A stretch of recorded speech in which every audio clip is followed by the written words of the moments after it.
시작기도 바치겠습니다. 성부와 성자와 성령의 이름으로. 말씀으로 하늘과 땅을 창조하시고 온을 성령으로 새롭게 하시는 아버지 하느님 찬미 받으소서. 거룩한 독서를 시작하는 저희 마음을 당신의 성령으로 비추시어 성령의 숨결이 가득 서린 성경 말씀 안에서 생명과 빛을 발견하고 당신의 사랑을 온 마음으로 느끼게 하소서. 당신의 말씀은 살아있고 힘이 있사오니 저희를 새 사람으로 바꾸어 주시고 완전한 사람으로 키워 주시리라 믿사옵니다. 아버지와 하나 되는 기쁨에 저희를 초대하시고자 아버지의 참 모습을 보여주시고 아버지의 뜻을 가르쳐 주신 우리 주 예수 그리스도를 통하여 비나이다. 아멘. 성부와 성자와 성령의 이름으로. 아멘. 참 예수님. 네, 안녕하셨어요? 제가 오늘 신학교 수업을 종강을 했는데요. 이번 학기뿐만이 아니라 이제 강의를 이제 그만하기로 했습니다. 로마에서 그 후배 신부님이 공부를 마치고 돌아오신다 그래서 내년부터 신부님이 강의를 하시기로 해서 제가 17년 강의를 했더라고요. 너무 이렇게 오래 한 것 같은데 어쨌든 수요일마다 오전에 신학교 가서 강의하고 오후에 저녁에 이 거룩한 독서하면서 사실 많이 바빴었는데 내년부터는 오전 시간이 조금 강의록이 좀 일찍 나오지 않을까 이렇게 생각이 듭니다. 번번이 늦어서 죄송하고요. 이제 사도행전으로 들어왔는데요. 사도행전 읽으시니까 좀 어떠세요? 예? 좀 편안하죠? 예, 이렇게 남의 집에 있다가 우리 집에 온 것처럼 이제 뭐 이거는 뭔가 하고 좀 의아한 것도 좀 줄고 고개가 끄덕끄덕하면서 읽혀져. 우리가 구약의 역사서 읽으면 계속 뭐 이렇게 하면서 읽었는데 사도행전은 그 아나니아 삽비라 빼고는 뭐 잘 편안하게 읽으셨으리라 생각합니다. 우리 강의록 보시면 이거는 작년에 루카복음 하면서 제가 그 강의록에 넣었던 구절인데요. 사도행전은 루카복음의 저자가 같이 사도행전까지 쓴 작품이죠. 그래서 이 루카복음사가에 따른 구세사를 보시면 첫 번째는 이스라엘 시대, 구약 성경이고요. 하느님 나라에 대한 약속과 희망입니다. 두 번째가 예수님 시대, 여기가 핵심이라고 봤는데 루카복음이고 하느님 나라의 도래, 하느님 나라가 왔다는 거고 구체화된다. 그리고 요 둘을 연결하는 게 루카복음 1장과 2장입니다. 그다음 세 번째가 교회 시대인데요. 사도행전의 말씀이죠. 온 세계에 하느님 나라가 전파됩니다. 요 예수님 시대와 교회 시대를 연결하는 것이 사도행전 1장입니다. 그리고 또 루카복음과 사도행전을 보면은 루카복음은 예수님의 길, 사도행전은 교회의 길. 그래서 루카복음은 갈릴레아에서 시작해서 예루살렘으로 끝이 납니다. 물론 루카복음 시작은 예루살렘에서 시작을 해요. 그게 굉장히 특별한 점인데 예루살렘에 그 스가랴가 이렇게 들어갔다가 천사한테서 성전에서 그 세례자 요한 잉태 소식을 들으면서 시작하죠. 예루살렘 성전에서 이렇게 시작이 되는데 어쨌든 갈릴레아가 주 무대였다가 예루살렘에서 끝이 나는데 사도행전은 예루살렘에서 시작해서 로마로 점점 이렇게 확대되고 있죠. 갈릴레아에서 예루살렘, 예루살렘에서 로마. 그 다음에 루카복음은 세례자 요한의 등장으로 시작해서 예수님의 승천으로 끝이 나는데 사도행전은 성령 강림으로 시작해서 예수님의 재림에 대한 그러한 약속으로 끝이 납니다. 사도행전 보시면 사도행전이라는 이름 자체는 12사도의 언행을 담은 기록을 뜻할 수 있지만 실제로는 베드로와 바오로의 선교 활동을 중심으로 초대 교회의 탄생과 성장 과정을 전합니다. 구약의 역사서에서처럼 사도행전에서도 역사의 주인이신 하느님을 만납니다. 그래서 구약에서 역사를 이끌어 가시는 분이 하느님이시다, 이런 얘기를 계속했다면 사도행전 역시 이 역사의 주인은 하느님이시다.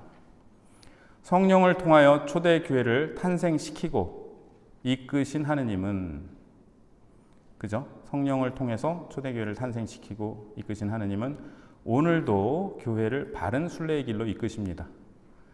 초대 교회에 닥친 문제들은 사도행전 저자의 교회에도 닥쳤고 오늘 교회에도 일어나는 문제입니다. 루카는 자기 공동체에 일어난 문제를 해결하기 위해 초대교회의 해결책에 주목하였습니다. 그래서 이 사도행전에 나오는 수많은 어떤 대화들, 또 회의하면서 뭘 결정하고 대화하고 그런 것들이 사실은 루카복음 사가의 공동체에 일어난 문제를 해결하는데 어떤 실마리를 주었을 것이고, 오늘날 우리에게도 역시 초대교회 해결책에 주의를 기울일 필요가 있습니다. 저자와 집필연대와 장소를 보시면 사도행전의 저자는 제3복음서의 저자로 알려진 루카이고, 집필연대는 루카복음이 쓰인 80년에서 95년, 장소는 팔레스타인 밖. 이 팔레스타인은 이스라엘 땅을 의미하는 거예요. 이방인 그리스도교 공동체로 생각됩니다. 집필 동기는 부활하신 예수님께서 승천하신 날부터 시작하여 오순절에 12사도단을 중심으로 탄생한 그리스도 교회가 지중해 연안 전 지역에 퍼져나가게 되는 과정을 기록한 것입니다. 구조와 내용 보시면 머리 말은 1장, 또 맺은 말은 28장 30절 31절이고요. 요거 두 개를 빼고 전반부와 후반부로 이렇게 정태현 신부님이 구분을 하셨는데, 전반부는 예루살렘을 중심으로 하는 팔레스타인 선교입니다. 그래서 2장 1절부터 11장 18절. 그리고 후반부는 이방인 지역의 선교인데 바오로 사도께서 등장을 하셔서 세 차례의 전도 여행을 하시고, 바오로의 호교론, 이 두 부분으로 후반부는 나뉘고, 이 둘을 연결하는 게 코르넬리우스의 개종. 요거는 지금 강의록에는 없는데 다음에 말씀을 드리겠는데요. 어쨌든 이제 이방인들도 구원받을 수 있다라는 게 코르넬리우스의 개종 이야기에서 확실히 드러나면서 이제는 이방인 지역의 선교로 이렇게 무대가 옮겨집니다. 바오로의 세 차례 전도 여행 얘기하면서 제가 약간 좀 떠오르는 게 있어서, 그 4학년 신학과 4학년 때 그 서울신학교에서 김병학 신부님의 강의를 들었는데, 서간성서 강의를 들었는데 시험 문제가 바오로의 세 차례 전도 여행을 지도를 그리고 그 1차, 2차, 3차를 다 이렇게 표시를 하는 거예요. 예, 그 선배들이 그거 꼭 외워야 된다 그래가지고 그걸 열심히 외웠는데 안 나왔습니다. 그래서 시험 전날 다 지도 그리고 빨간색, 파란색 뭐 해가지고 1차, 2차, 3차 이렇게 전도 여행을 왜 이렇게 오래 다니셨나, 많이 다니셨나 원망해가면서 그렸는데 시험에 안 나왔었네요. 네. 어쨌든 지금은 기억이 나지 않습니다. 신학사상 핵심 주제는 인종과 문화의 차이를 넘어서서 모든 이에게 구원이 주어진다는 구원의 보편주의입니다. 이것은 루카복음도 마찬가지이고요. 이 핵심 주제가 5가지 주제를 관통하는데요. 이건 이제 정태현 신부님이 정리를 하신 건데, 이 5가지 주제라는 게 사실은 그 5주 동안 사도행전을 읽잖아요. 그래서 각 주의 주제입니다. 그래서 지난주 말씀의 주제는 초대교회의 이상적인 모습을 제시한다. 또 이번 주 주제는 그리스도교는 인종차별을 비롯하여 갖가지 차별을 뛰어넘어야 한다. 다음 주에 읽을 대목은 복음의 올바른 토착화 기준을 제시한다. 그 다음 주는 모범적 선교자상과 참 목자상을 제시한다.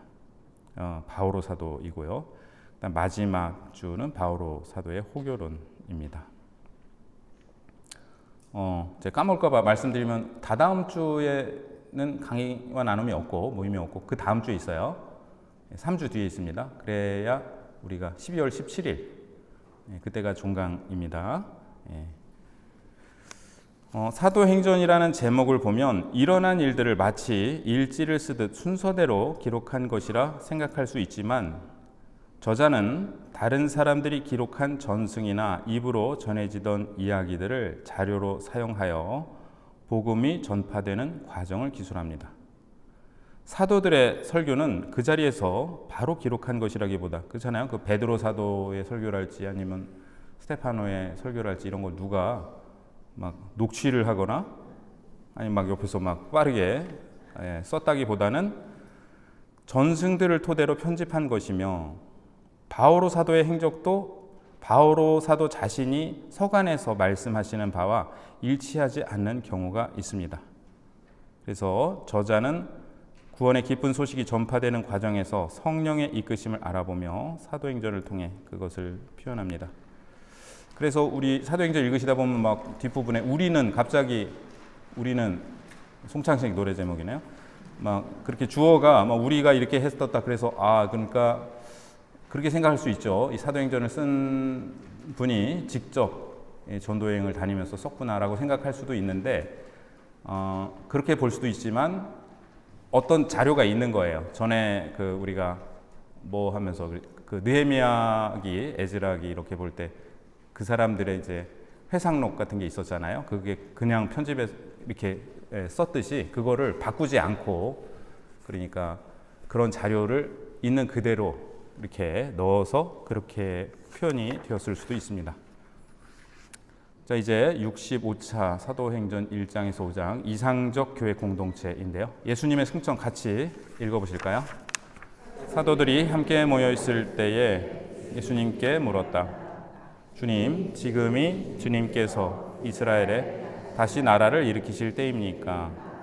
그러자 예수님께서 그들에게 이르셨다.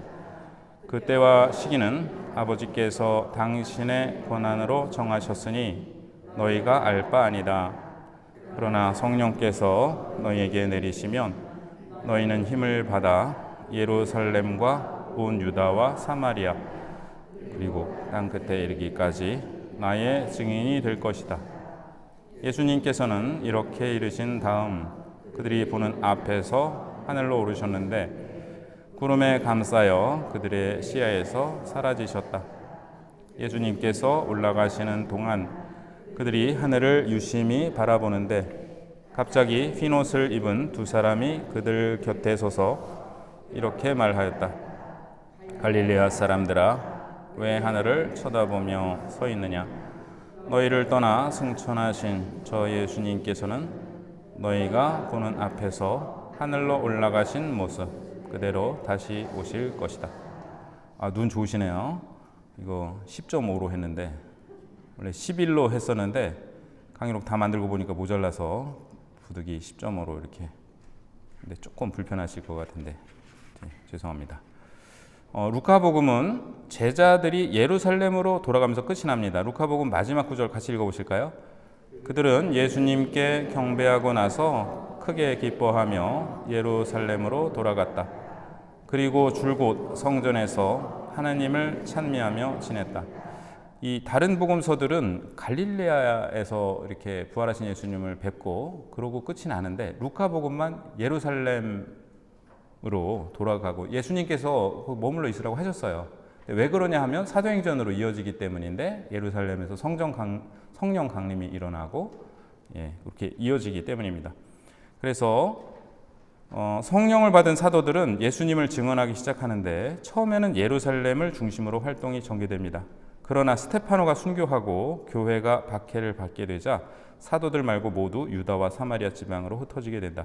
본문을 아까 읽으신 부분 다시 보시면 예수님께서 승천하시면서 하신 말씀이 너희는 힘을 받아 성령께서 너희에게 내리시면 너희는 힘을 받아 예루살렘과 온 유다와 사마리아 그리고 땅 끝에 이르기까지 나의 증인이 될 것이다.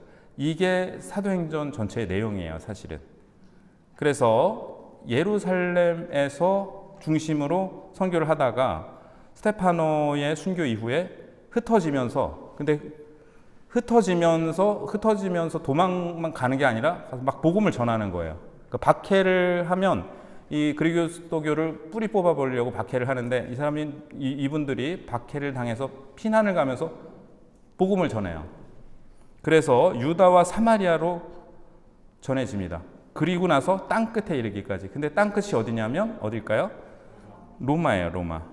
당시에는 로마를 요거 뒤에 나오니까 말씀을 드리겠습니다. 사도행전 8장에서는 필리포스가 사마리아에서 복음을 전한 이야기가 전해지고 이어서 11장까지 사도들은 예수님께서 말씀하신 대로 유다, 사마리아, 그리고 페니키아, 키프로스, 시리아 등 여러 곳으로 갑니다. 사도행전 18장에서 28장에서는 바오로 사도에 대해 많은 이야기를 하는데요. 몇 차례에 걸친 바오로 사도의 선교 여행을 보여주는 것은 그것이 복음이 땅끝까지 전해지는 과정이기 때문입니다. 복음은 소아시아와 그리스에서 시작하여 로마까지 전해집니다. 그 시대 사람들에게 로마는 세상의 중심이었고, 로마 제국 시대예요, 지금. 그 다음에 예루살렘에서 시작한 사도들의 입장에서 로마가 땅끝이었습니다. 온 세상 사람들이 모이는 곳인 로마에까지 복음이 전해진다면 복음은 세상 모든 이에게 전해질 수 있기 때문입니다. 사도행전은 마지막 구절 같이 읽어보실까요? 그는 아무 방해도 받지 않고 아주 담대히 하느님의 나라를 선포하며 주 예수 그리스도에 관하여 가르쳤다. 이게 마지막 구절인데 바오로 사도는 사실 순교하셨거든요. 근데 사도행전이 왜 바오로 사도의 순교 이야기를 전하지 않고 이렇게 끝을 내느냐. 왜냐하면 이 사도행전은 바오로 사도의 개인의 전기가 아니라 바오로 사도를 붙잡혀서 로마로 가셨는데 바오로 사도가 로마에 도착함으로써 복음이 땅끝에 도달한 거예요. 그러니까 이 주인공은 사도행전의 주인공은 어떻게 보면 전반부는 베드로 사도가 주인공이고 후반부는 바오로 사도가 주인공이다. 이렇게 얘기할 수 있지만 사실 그거보다 더 정확한 표현은 성령께서 어떻게 교회를 이루시고 복음을 선포하시는지, 하느님께서 어떻게 사도들을 통해서 복음을 전파하시는지, 그래서 땅 끝에 이르기까지 복음이 전해진다라고 끝이 나고 있는 거예요. 그리고 물론 이제 사도행전의 땅 끝은 로마이지만 우리에게 주신 이 말씀의 이 땅 끝은 온 세상이고 또 모든 피조물이겠죠. 성령 강림 같이 읽어보시겠습니다. 오순절이 되었을 때 그들은 모두 한자리에 모여 있었다. 그런데 갑자기 하늘에서 거센 바람이 부는 듯한 소리가 나더니 그들이 앉아있는 온 집안을 가득 채웠다. 그리고 불꽃 모양의 혀들이 나타나 갈라지면서 각 사람 위에 내려앉았다. 그러자 그들은 모두 성령으로 가득 차 성령께서 표현의 능력을 주시는 대로 다른 언어들로 말하기 시작하였다. 그때 예루살렘에는 세계 모든 나라에서 온 독실한 유다인들이 살고 있었는데 그 말소리가 나자 무리를 지어 몰려왔다. 그리고 제자들이 말하는 것을 저마다 자기 지방 말로 듣고 어리둥절해하였다. 그들은 놀라워하고 신기하게 여기며 말하였다. 지금 말하고 있는 저들은 모두 갈릴레아 사람이 아닌가? 그런데 우리가 저마다 자기가 태어난 지방 말로 듣고 있으니 어찌 된 일인가? 파르티아 사람, 메디아 사람, 엘람 사람, 또 메소포타미아와 유다와 카파도키아와 폰토스와 아시아 주민, 프리기아와 팜필리아와 이집트 주민, 키레네 북은 리비아의 여러 지방 주민, 여기에 머무르는 로마인, 유다인과 유다교로 개종한 이들, 그리고 크레타 사람과 아라비아 사람인 우리가 저들이 하느님의 위협을 말하는 것을 저마다 자기 언어로 듣고 있지 않은가? 그들은 모두 놀라워하며 어쩔 줄 몰라하며 도대체 어찌된 영문인가? 그리고 서로 말하였다. 자, 이게 이제 오순절에 일어난 성령 강림인데요. 오순절은 그리스어로 되어 있는 성경 토빗기와 마카베오 학원에 나오는데 파스카 축제로부터 7주간이 지난 다음 50일째 지내던 축일입니다. 히브리어 성경에서는 주간절이라고 하는데 본래 이날은 추수를 감사하는 날이었습니다. 민수기에서는 만물의 날, 곧 해곡식을 주님에게 제물로 바치는 주간절이라는 표현을 사용합니다. 나중에는 이 축일에 이스라엘이 시나이에서 율법을 받고 하느님 백성이 된 것을 기념했습니다. 그러니까 원래 그 축일이 있었는데 나중에는 이제 합쳐진 거예요. 그래서 이 오순절의 핵심은 원래는 이제 추수감사절이었는데 이스라엘이 시나이에서 율법을 받고 하느님 백성이 된 것을 기념하고 감사하는 날이 되었습니다. 자, 성령이 내려오실 때의 모습은 시나이 산에서 이스라엘이 하느님과 계약을 맺는 장면을 연상시킵니다. 거센 바람이 부는 소리와 불꽃은 탈출기 19장에서 주님께서 시나이 산에 내려오셨을 때 우레소리가 들리고 주님께서 불 속에 나타나셨다는 것과 연결됩니다. 이거 기억나시죠? 예, 대단하시네요. 예, 불과 작년 6월에 읽었었던 탈출기 19장. 이렇게 해서 성령 강림은 시나이 산에서 당신 백성에게 나타나시어 계약을 맺으신 하느님께서 다시 당신 백성 가운데 현존하시며 새로운 하느님 백성이 태어나게 하시는 순간으로 묘사됩니다.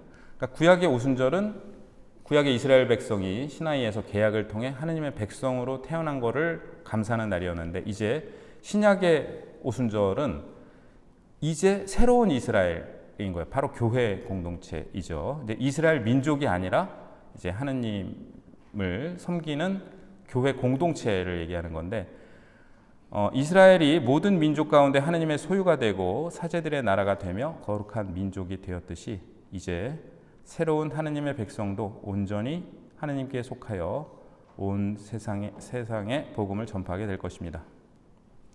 한편 세계 모든 나라에서 온 이들이 저마다 자기 지방 말로 사도들의 설교를 알아들을 수 있었다는 말은 바벨탑으로 인한 분열이 극복되었다는 것을 의미합니다. 창세기 11장에 보면은 바벨탑 이야기 기억나시죠? 근데 우리가 이때는 조금 잘 친숙하지 않았는데 이제 하도 바빌론 하다 보니까 바벨탑이 뭔가 이 바빌론과 연관이 있겠구나라는 어떤 바빌론 제국을 좀 비판하는 그러한 것이 있겠구나라는 얘기가 조금 더 와닿는 것 같습니다. 인간의 교만이 하늘까지 이르렀을 때에 하느님께서는 인류가 멸망에 이르는 길로 치닫지 않도록 그냥 두면은 이제 멸망에 이르길 것 같으니까 사람들의 말을 뒤섞으시고 서로 말을 알아듣지 못하게 하셨습니다. 그러나 이제는 성령께서 그 분열의 벽을 허물어뜨리십니다.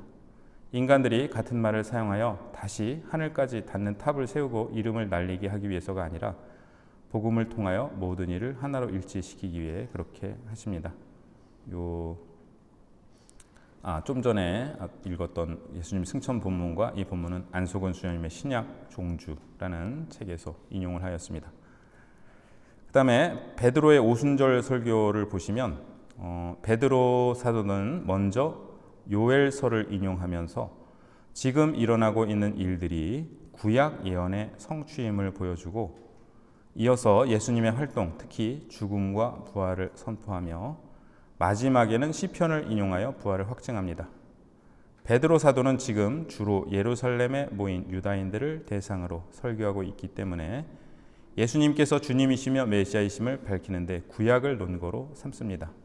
그러니까 유다인들한테 설교를 할 때는 구약의 말씀을 이렇게 얘기하면서 이것이 어떻게 예수님께 이루어졌는지 얘기를 하는 거고, 바오로 사도가 이제 이방인들, 예를 들면 이제 아테네에서 할 때는 구약을 이렇게 얘기하고 하더라도 그 사람 못 알아듣잖아요. 그러니까 이제 다른 방법을 사용을 하죠.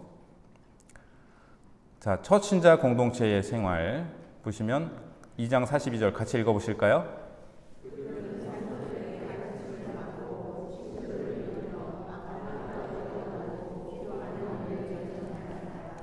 네, 특징이 네 가지인데요. 첫째, 사도들의 가르침을 받고, 둘째, 친교를 이루며, 셋째, 빵을 떼어 나누고. 이거는 뭘까요?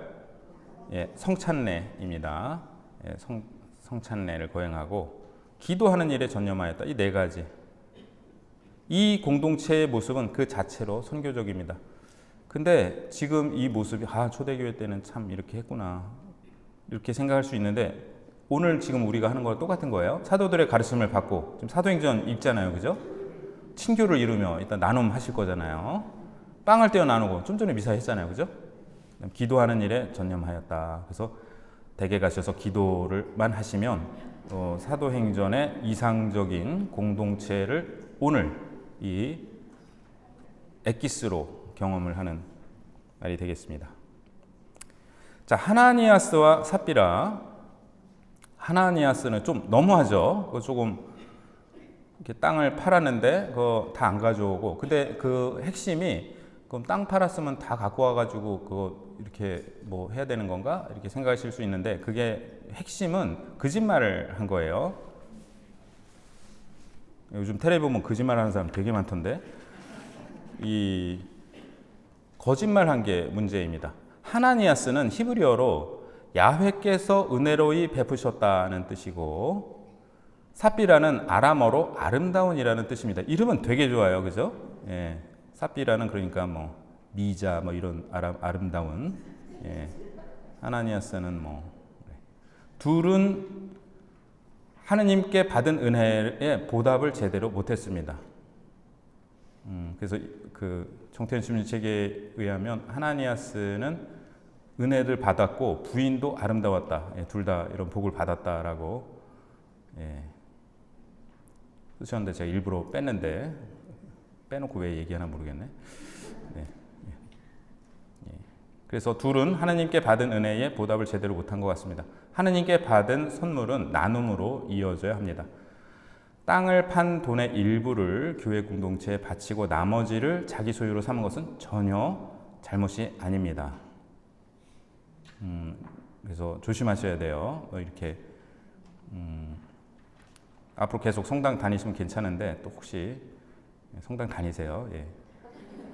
조금 이상한 이렇게 종교 이런 거 보면은 이런 구절 들이대면서 땅 판 돈 다 갖고 와야 된다. 이렇게 얘기할 수 있어요. 예. 그런 거 속지 마시고, 그것이 잘못이 아니라 문제는 거짓말로 하느님과 공동체를 기만한 것입니다. 루카는 하나니아스와 사피라의 행동을 사탄에게 마음을 빼앗겨 성령을 속이고 동료 그리스도인 이전에 하느님을 속이는 일로 규정합니다. 이것이 사실의 핵심이에요. 성령을 속인다는 것. 이 사도행전의 주인공은 성령이신데, 지금 신생 그리스도교는 성령에 의해서 탄생되었고 성령의 주도로 사탄이 지배하는 세상과 맞서 구원 역사를 이루어 나가고 있습니다. 사탄에게 사로잡힌 하나니아스와 삽비라의 기만 행위는 성령의 역사하심에 정면으로 맞서는 것으로서 용납될 수 없습니다. 사실 이제 베드로 사도 보면은 자기는 예수님 3번이나 배반해 놓고 뭐 이거 가지고 이렇게 우리가 이렇게 할 수 있는데, 지금 중요한 거는 베드로 사도가 그랬다는 게 아니고, 여기에서 성령께서 하시는 일, 그러니까 예수님께서 모든 죄는 용서받지만 성령을 모독하는 일은 죄는 용서받을 수 없다, 그런 말씀도 하신 적 있잖아요. 그래서 그런 것에 대한 말씀이고, 하나니아스는 여호수아기 7장의 악한과 비교할 수 있습니다. 악한 기억나세요? 예, 여호수아기 7장에 보면은 하느님께 바쳐야 할, 이렇게 완전히 다 하느님께 바쳐야 되는데 그게 아니라 숨겼죠. 이름이 잘못된 거거든요. 악한이잖아요, 이름이. 예? 선한 이렇게 줬어야 되는데 이름이 악한이라, 악한은 하느님께 바쳐야 할 완전 봉헌물을 탐내어 자기 것으로 삼았습니다. 결국 둘 다 하느님을 속이고 하느님께 속한 것을 빼돌린 죄를 저질렀습니다. 그러니까 이게 악한, 이걸 이제 예형론적 해석이라고 하는데, 어쨌든 구약의 역사서와 신약의 역사서인 사도행전이 또 이렇게 연결이 되어 있죠. 자, 그 다음에 스테파노의 순교 함께 보시겠습니다. 같이 읽어보실까요?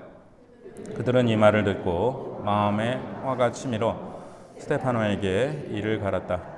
그러나 스테파노는 성령이 충만하였다. 그가 하늘을 유심히 바라보니 하느님의 영광과 하느님 오른쪽에 서 계신 예수님이 보였다. 그래서 그는 보십시오, 하늘이 열려 있고 사람의 아들이 하느님 오른쪽에 서 계신 것이 보입니다 하고 말하였다. 그들은 큰 소리를 지르며 귀를 막았다. 그리고 일제히 스테파노에게 달려들어 그를 성 밖으로 몰아내고서는 그에게 돌을 던졌다. 그 증인들은 겉옷을 벗어 사울이라는 젊은이의 발 앞에 두었다. 사람들이 돌을 던질 때 스테파노는 주 예수님, 제 영을 받아주십시오 하고 기도하였다. 그리고 무릎을 꿇고 큰 소리로 주님, 이 죄를 저 사람들에게 돌리지 마십시오 하고 외쳤다. 네, 그 예수님이 서 계신 게 보인다. 아이고, 다리 아프실 텐데 앉아 계시지 왜 서 계셨을까요? 우리가 신앙 고백할 때 성부 오른편에 앉아 계신다고 얘기하거든요. 그러니까 예수님은 다스리시는 거예요. 하느님 아버지와 함께 다스리시기 때문에 오른편에 앉아 계시는 건데, 그런데 여기에서 서 계셨다라는 것은 첫 번째로 재판과 관련이 있는데요. 변호인이 일어나서 변호를 했고 재판관도 판결을 내릴 때 일어서는 때가 있었습니다. 그래서 예수님은 변호인으로서 스테파노에 대한 지상의 심판이 잘못되었다는 것을 증언하시고 재판관으로서 새로운 판결을 내리시기 위해 일어서십니다. 그리고 서 계신 또 하나의 이유는 스테파노를 맞이하시기 위해서입니다. 그리고 예수님께서 나자렛에서 첫 번째 복음 선포를 하신 뒤에 고향 사람들이 들고 일어나 예수님을 골 밖으로 내몬 후 벼랑으로 끌고 가 떨어뜨리려 했더니, 이게 루카복음에 나오는 거죠. 이것을 떠올리게 합니다. 또한 예수님을 예루살렘 성 밖으로 끌고 가 채용한 것과 관련이 됩니다. 그래서 앞 페이지 보시면 그를 성 밖으로 몰아내고서 그에게 돌을 던졌다. 예수님도 예루살렘 성 밖에서 처형을 했죠. 예, 처형이란 단어를 갑자기 하려니까 좀 너무 찡하네요. 이런 얘기는 하지 말아야 되는데 어떤 신부님이 예수님이 여성, 썰렁한데, 처형되셨다고, 그래서 여성이었을 수 있다. 그래서 말도 안 되는, 제가 한 얘기가 아닙니다. 그 어떤 신부님이 한 얘기인데 처형되셨다 그래서 아닙니다. 이게 취소고요. 네. 같이 읽어보실까요? 그때에 예수님께서 말씀하셨다. 아버지, 저들을 용서해 주십시오. 저들은 자기들이 무슨 일을 하는지 모릅니다. 예수님께서 큰 소리로 외치셨다. 아버지, 제 영을 아버지 손에 맡깁니다. 이 말씀을 하시고 숨을 거두셨다. 네. 예수님께서 돌아가실 때하고 스테파노 순교 장면하고 굉장히 비슷하죠. 그래서 스테파노는 주 예수님 제 영을 받아주십시오 하고 기도했는데, 예수님은 아버지 제 영을 아버지 손에 맡깁니다. 이 차이가 뭐냐면은 예수님은 아버지께 이제 당신 영을 맡기셨는데 스테파노는 예수님께 제 영을 받아주십시오. 그러니까 이보다 더 확실하게 예수님의 부활과 예수님의 왕권을 고백할 수는 없죠. 예수님의 영을 받아주신 하느님 아버지, 제 영도 받아주십시오. 이렇게 기도를 한 게 아니라 주 예수님, 주님이라는 말은 하느님이라는 의미죠. 제 영을 받아주십시오. 이게 바로 성부 오른편에 예수님 앉아 계시고 주 예수님, 제 영을 받아주십시오 하고 이제 그렇게 기도를 하고, 그 다음에 예수님께서 저들을 용서해 주십시오. 자기들이 무슨 일을 하는지 모릅니다 라고 기도하신 것처럼 스테파노는 주님, 이 죄를 저 사람들에게 돌리지 마십시오. 참 이렇게 너무 엄청난 기도인 것 같아요. 예수님도 그렇고 스테파노도 그렇고요. 네. 많이 읽었던 구절인데 오늘 갑자기 너무 뭉클하네요. 자, 이제 사울이 겉옷을 벗어서 사울이라는 젊은이의 발 앞에 두었는데, 이거는 이제 안석훈 수요님 해설인데요. 엘리사는 엘리야에게서 떨어진 겉옷을 집어들고 되돌아와 요르단 강가에 섰다. 열왕기. 우리 그동안 배운 건 이제 다 나오고 있어요. 열왕기에 보면은 엘리사가 제자로서 스승 엘리야의 겉옷을 집어들었듯이 사울은 스테파노를 죽이는 일에 찬동하지만 결국 스테파노의 뒤를 이어 복음을 전합니다. 그러니까 엘리야의 겉옷을 엘리사가 집어들고 엘리야를 계승을 했듯이 사울은 사실은 그게 아니었는데 그 옷을, 근데 겉옷이 스테파노의 겉옷이 아닌데 잠시만. 어쨌든 그렇게 연결이 될 수가 있고요. 스테파노의 뒤를 이어서 복음을 전합니다. 자, 이 죄를 저 사람들에게 돌리지 마십시오라고 한 스테파노의 기도는 이루어졌습니다. 왜냐하면 사울이 용서받잖아요. 나중에 죄를 용서받고 바오로 사도로 거듭납니다. 한편 예수님의 기도 역시 이루어집니다. 저 사람들을 용서해 주십시오. 예수님을 죽이는 일에 찬동하던 예루살렘 사람들은 성령 강림 때에 성령을 받으며 죄를 용서받습니다. 네, 그 다음에 사울이 회심하다. 같이 읽어보실까요?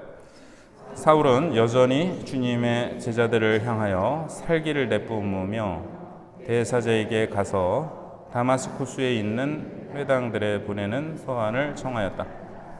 새로운 길을 따르는 이들을 찾아내기만 하면 남자든 여자든 결박하여 예루살렘으로 끌고 오겠다는 것이었다. 사울이 길을 떠나 다마스쿠스에 가까이 이르렀을 때 갑자기 하늘에서 빛이 번쩍이며 그의 둘레를 비추었다. 그는 땅에 엎어졌다. 그리고 사울아 사울아 왜 나를 박해하느냐 하고 자기에게 말하는 소리를 들었다. 사울이 주님은 누구십니까? 하고 묻자 그분께서 대답하셨다. 나는 내가 박해하는 예수다. 이제 일어나 성 안으로 들어가거라. 내가 해야 할 일을 누가 일러줄 것이다. 사울과 동행하던 사람들은 소리를 들었지만 아무도 볼 수 없었으므로 멍하게 서 있었다. 사울은 땅에서 일어나 눈을 떴으나 아무것도 볼 수가 없었다. 그래서 사람들이 그의 손을 잡고 다마스쿠스로 데려갔다. 사울은 사흘 동안 앞을 보지 못하였는데 그동안 그는 먹지도 않고 마시지도 않았다. 이 대목 읽으면서 아까 말씀드렸던 그 김병학 신부님 수업 때 하셨던 말씀이 떠오르는데 이 대목을 많이 말씀을 하셨어요. 근데 김병학 신부님 말씀을 좀 흉내를 내보면 그 바오로 사도가 그래 다 잡아 죽이려고 하는데 말이 그냥 깜짝 놀라서 떨어졌는데 사울아 사울아 왜 나를 박해하냐 말이지. 아이고 주님 누구십니까 말이지. 네가 박해하는 예수단 말이지.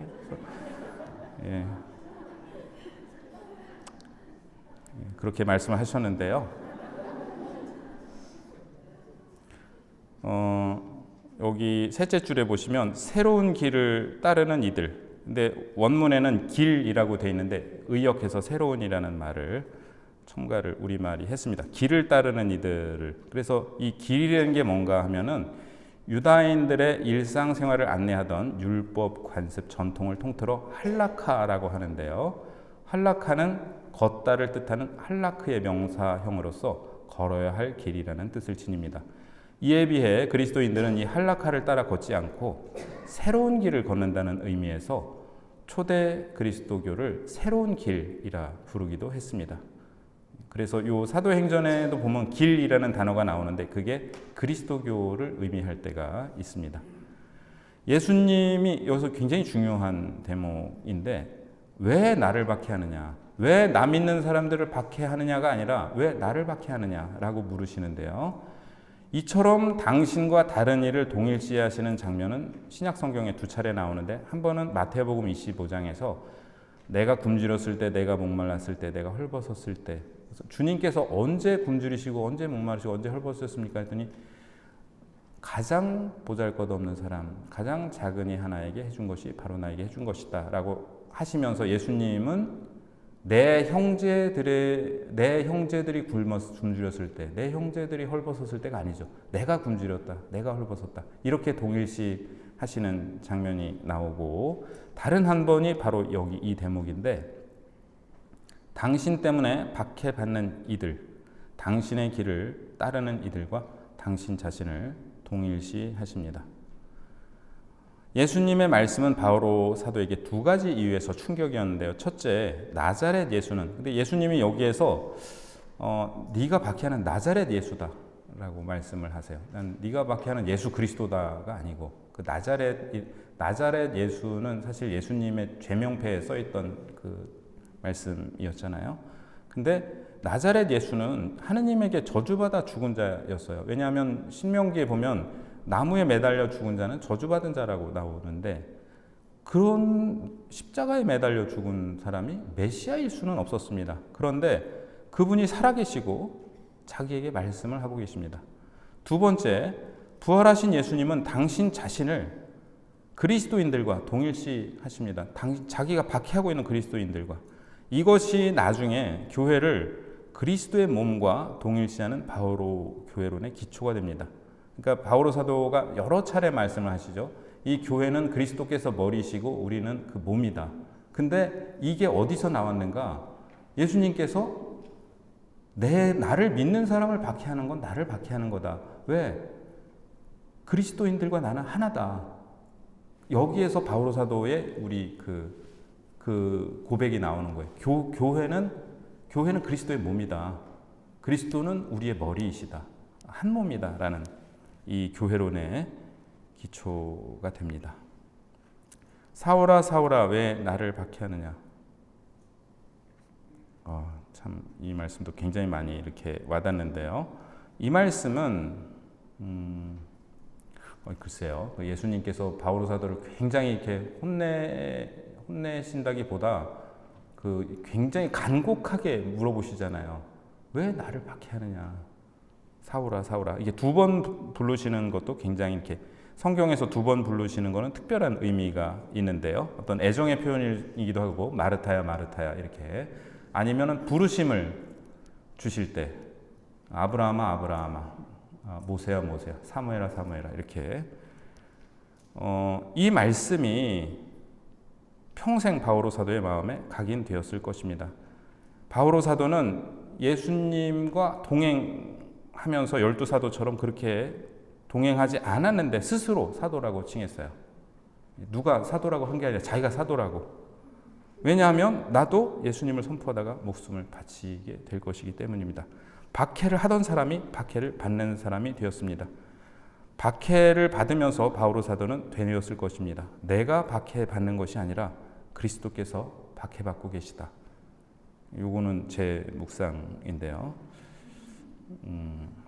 그래서 요 말씀을 끝으로 오늘 마무리하고, 이 2주 뒤에 이제 사도행전 뒷부분 하면서 2025년 거룩한 독서 종강하겠습니다. 우리 개근상에 대해서 교육분과장님이 해설을 좀 해주실까요? 네. 일단 저는 이제 강의 마치겠습니다. 감사합니다.